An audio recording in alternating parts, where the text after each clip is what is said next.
আমরা কথা বলতে আমরা আসলে কেউ পৃথিবীতে থাকবো না। আমাদের যারা পূর্বপুরুষ ছিল তারা কবরে শুয়ে আছে না, খালি হাতে আসছে, আমরা খালি হাতে চলে যাব। তো এখন আমরা দুনিয়াতে যে ভালো কাজটা করে যাব, এই ভালো কাজের ফলাফল দুনিয়াতেও পাবো, আখিরাতেও পাবো, এটা নিশ্চিত, নিঃসন্দেহে। প্রত্যেকটা কাজের ফিডব্যাক আছে, কি আছে, জের আছে, বলি না আমরা। এই জন্য আমরা যদি ভালো থাকতে চাই, আমার এই জিসেমে, শরীরে, আমার ইনকামে, প্রত্যেকটা জায়গায় আল্লাহর হক আছে, আছে কিনা? মানুষের হক আছে। যদি আমরা মানুষের জন্য, কল্যাণের জন্য কাজ না করি, তাহলে পরিত্যক্ত গাড়ির মতো আমাদেরকে মানুষ ফেলে রাখবে এই দুনিয়াতে, আল্লাহ ফেলে রাখবে। যদি মানুষের কল্যাণে কাজ করি, উখরিজাত লিন-নাস, আল্লাহ তাআলা বলেছেন উখরিজাত লিন-নাস, আমাদেরকে তৈরি করা হয়েছে অন্যের কল্যাণের জন্য। যে দেখেন, এই যে যিনি জামাটা তৈরি করছেন, ওটা কি নিজে গায়ে দেওয়ার জন্য তৈরি করছেন? এই যে মোবাইলটা যিনি তৈরি করছেন, উনি কি নিজে ব্যবহার করার জন্য তৈরি করছেন? সারা পৃথিবীর মানুষের জন্য তৈরি করছেন। নিজের জন্য কিছু করেন না কেউ, করলে এটা হয় না কিছু। কারণ আপনি তখনই ডেভেলপ হবেন যখন অন্যের জন্য কিছু করবেন, এটাই নিয়ম। এই জন্য আমরা এই জায়গাটা, যিনি যার বাড়ি আর কি, ওনার এতটুকু সামর্থ্য আছে, উনি এতটুকু দিয়ে দিয়েছেন।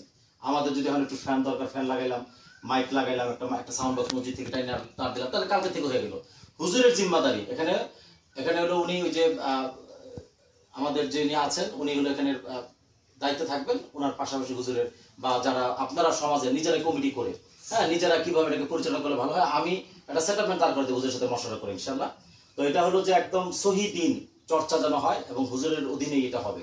হ্যাঁ, ইমাম খতিব সাহেব হুজুর এখানে থাকবেন, ওনার অধীনেই যেন মাস্তুরাতের প্রতিনিধি, আপনারা না পাঠালে তো হবে না, সহায়তা করতে হবে সবাই। আপনারা মা বোনদেরও পাঠাবেন, হ্যাঁ, তারা তাদের মতো করে হুজুরের সহায়তায়, হ্যাঁ, করবার আমরা যখন আগ্রহ। এখন যেহেতু গরম, আর বেশি সময় নিলাম না, যে হুজুর দোয়া করে দেন আপনি। জি না, اللهم امين.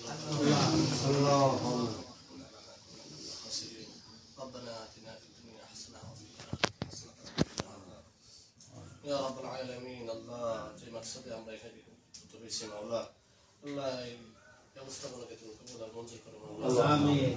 রাসূল সাল্লাল্লাহু আলাইহি ওয়াসাল্লামের যুগে যেভাবে নারীরা শিক্ষা গ্রহণ করত মাওলা, আল্লাহ সেই ব্যবস্থা তুমি এখানে করে দাও মাওলা। আল্লাহুম্মা আমিন। আল্লাহ নারীদের ভিতরে আল্লাহ দ্বীনের ভাষা তুমি সৃষ্টি করে দাও মাওলা। আল্লাহুম্মা আমিন। আমাদের যারা মা বোন আছে আল্লাহ, আল্লাহ তাদেরকে যুগের রাবিয়া মুসরি বানায় দাও মাওলা। আল্লাহুম্মা আমিন। আল্লাহ তাদেরকে যুগের আয়েশা সিদ্দিকা রাদিয়াল্লাহু তাআলা আনহার মতো বানায় দাও মাওলা। আল্লাহুম্মা আমিন ইয়া রাব্বাল আলামিন। আল্লাহ নারীদের মধ্যে আল্লাহ বেশি বেশি দ্বীনের বুঝ আল্লাহ পয়দা করে দাও মাওলা। আল্লাহুম্মা আমিন ইয়া রাব্বাল আলামিন।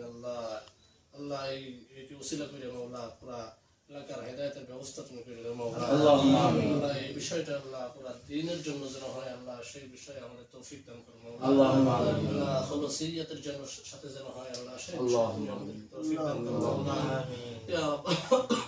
ইয়া রাব্বাল আলামিন। আল্লাহ এখানে আমাদের যাবতীয় নুসরত যেন হয়, আল্লাহ সেই তৌফিক দান করো মাওলা। আল্লাহুম্মা আমিন। আল্লাহ এই জায়গাকে তুমি কবুল আর মঞ্জুর করো। আল্লাহুম্মা আমিন। দ্বীনের মার্কাজ হিসেবে তুমি কবুল আর মঞ্জুর করো। আল্লাহুম্মা আমিন ইয়া রাব্বাল আলামিন। আল্লাহ এইভাবে আল্লাহ সারা বিশ্বে যত দ্বীনি মার্কাজগুলো আছে মাওলা, সকল দ্বীনি মার্কাজগুলোকে তুমি কবুল আর মঞ্জুর করো। আল্লাহুম্মা আমিন। আল্লাহ যারা এই জায়গা আল্লাহ দ্বীনি মার্কাজ হওয়ার জন্য দান করছে মাওলা, তাদের দানকে তুমি কবুল আর মঞ্জুর করো। আল্লাহ ব্যবস্থাপনায় যারা আছে আল্লাহ, তাদের ব্যবস্থাপনাকে তুমি কবুল আর মঞ্জুর করো। আল্লাহ তাদের চেষ্টা মেহনতকে তুমি কবুল আর মঞ্জুর করো। ইয়া রাব্বাল আলামিন। দ্বীনের জন্য যত চেষ্টা মেহনত হয় আল্লাহ, সব মেহনতগুলোকে তুমি কবুল আর মঞ্জুর করো।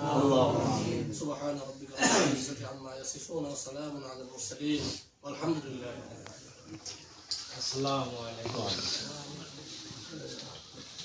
জি, নিয়মতান্ত্রিক সব ঘোষণা মসজিদে হুজুর ইনশাআল্লাহ দিবেন, আমি হুজুরের সাথে মশওয়ারা করে সবকিছু ইনশাআল্লাহ। সামনে মিষ্টির ব্যবস্থা করা হবে ইনশাআল্লাহ, এখন তো খুব অল্প সময়ের মধ্যে। হ্যাঁ, আস্তে আস্তে ইনশাআল্লাহ।